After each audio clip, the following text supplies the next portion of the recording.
Hi అండి. Welcome to my channel. ఈరోజు అయితే నేను ప్రతిరోజు కూడా నైట్ టైం మా ఇంట్లో కిచెన్ ఎలా శుభ్రం చేస్తానో వీడియోలో చూపిస్తున్నాను. దీంట్లో కొత్త ఏముందని అనుకోకండి.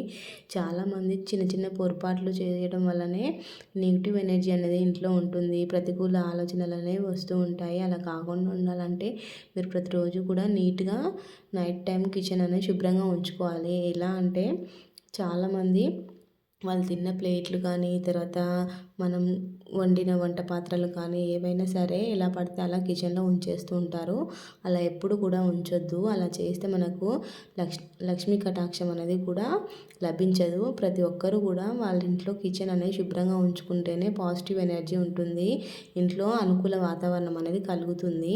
ఇది మన పెద్దవాళ్ళు మనకు చెప్పిన మాట. ఇంటిని చూసి ఇల్లాలు చూడమన్నారు కదా. అలా ఎప్పుడైనా మీరు కిచెన్ అనేది శుభ్రంగా ఉంచుకోండి.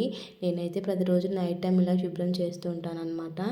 ఎవ్రీ ఫ్రైడే వచ్చేసి మొత్తం క్లీన్ చేస్తాను, అన్నీ తీసేసి ఈ టైల్స్ అవన్నీ కడిగేస్తుంటాను. కానీ ప్రతిరోజు ఇలా శుభ్రం చేస్తానన్నమాట, చేస్తుంటాను. మీరు కూడా ఇప్పటి నుంచి ఎవరైనా చేయకపోతే ఇలా చేయండి. మనకు కూడా మార్నింగ్ లేచి చూడగానే ఫ్రెష్గా అనిపిస్తుంది.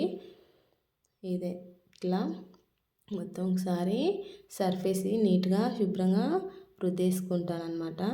తర్వాత ఇంకా ఏంటంటే మనం ఇంట్లో అందరికీ చాలా బాగా అంటే పాజిటివ్ ఎనర్జీ ఉండాలంటే కూడా మన ఇల్లు అనేది నీట్గా ఉంచుకోవాలి, బూజు లేకుండా చూసుకోవాలి. తర్వాత నీట్గా ప్రతిరోజు నీట్గా అన్ని బండలు అవన్నీ తుడిచేసుకోవాలి. తర్వాత మీరు ప్రతిరోజు బండలు తుడిచేటప్పుడు ఆ వాటర్లో కొద్దిగా ఉప్పు వేసి కొద్దిగా పసుపు వేసి తుడిచేసినట్లయితే ఇంట్లో నెగిటివ్ ఎనర్జీ అనేది పోతుందండి, పాజిటివ్ ఎనర్జీ వస్తుంది. ఇలా శుభ్రం చేస్తాను అనమాట. ఈ రాగి బిందెలతో ఇత్తడి బిందెలతో పెద్ద తలకాయ నొప్పి అండి. మేము 3 days బ్యాకే మొత్తం శుభ్రంగా కడిగిన అప్పుడే చూడండి ఎలా అయిపోయింది. చేస్తే కామెంట్ చేయండి. ఇంకా మనం బిజీ లైఫ్లో ఉంటాం కదండి. మార్నింగ్ లేస్తే ఉరుకుల పరుగుల జీవితాలు ప్రతి ఒక్కరికి. ఆఫీస్ అని వర్క్స్ అని వెళ్ళిపోతుంటాము. అలా కూడా మనకు ప్లస్ పాయింటే నైట్ టైం ఇలా శుభ్రం చేసి పెట్టుకుంటే మార్నింగ్ లేవగానే పనులు కూడా తొందరగా అవుతాయి. ఇంకా చంటి పిల్లలు ఉంటారు, వాళ్ళు సతాయిస్తూ ఉంటారు. వాళ్ళు నిద్రపోయిన టైంలో ఇలా శుభ్రం చేసి పెట్టుకుంటే మనకు కూడా టైం సేవ్ అవుతుంది. మార్నింగ్ లేవగానే వాళ్ళందరినీ చూసుకోగలుగుతాం కదా. రుద్దేసిన తర్వాత శుభ్రంగా వాటర్తో మొత్తం కడిగేసుకొని ఒక మంచి నీట్గా ఉన్నటువంటి క్లాత్తో తుడిచేస్తాను మొత్తం.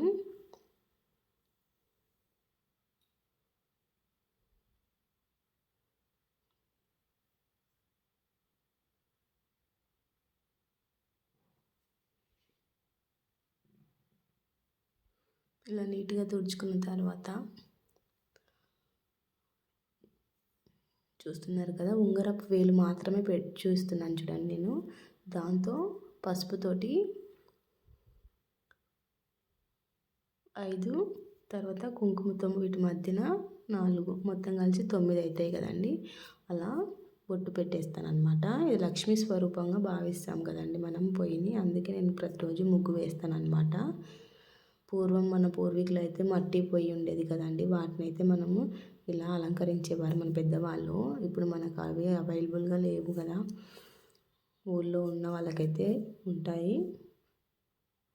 ఇలా ముగ్గు వేసేస్తాను.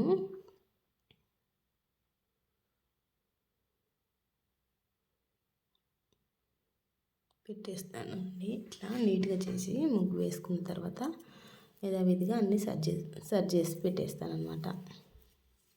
చూసారా ఎంత నీట్గా ఉందో. మనకు ఇంకోటండి, మనం నైట్ టైం మనం అన్నం రైస్ చేసినటువంటి పాత్ర ఉంటుంది కదా, దాంట్లో ఎంతో కొంత ఉన్నా సరే అన్నము దాన్ని అలానే ఉంచి మార్నింగ్ తీయాలండి. ఎందుకంటే మనం నైట్ టైమే ఇది మొత్తం తీసేసి క్లీన్ చేసినాం అనుకోండి, చేసినట్టు అంటే మొత్తం కడిగేసినట్టు అవుతుందన్నమాట. తర్వాత ఇంట్లో మనకు ఇంట్లోకి రావాలన్నా, మంచి ఐశ్వర్యం కలగాలన్నా, అదే అన్నంకి లోటు లేకుండా ఉండాలన్నా ఇలా మనం ఖాళీ చేసినట్టు ఉంచకుండా ఎంతో కొంత ఉంచేసేయాలి అలానే. దానికి ఇలా అయితే నైట్ టైం ప్రిపేర్ చేసి పెడతానండి నేనైతే. ఎలా ఉంది? నచ్చితే మన ఛానల్ని అయితే లైక్ చేసి సబ్స్క్రైబ్ చేయండి.